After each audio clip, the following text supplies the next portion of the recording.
cạnh đó không ít người thắc mắc không biết chú rể lừa thế nào mà được cô vợ dễ thương như vậy, cần công an vào cuộc điều tra đó.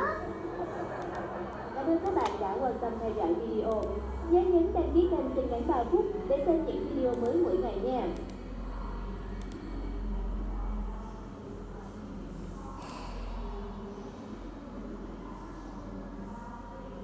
Con rời mở to mắt ra mà nhìn nhá.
Ơi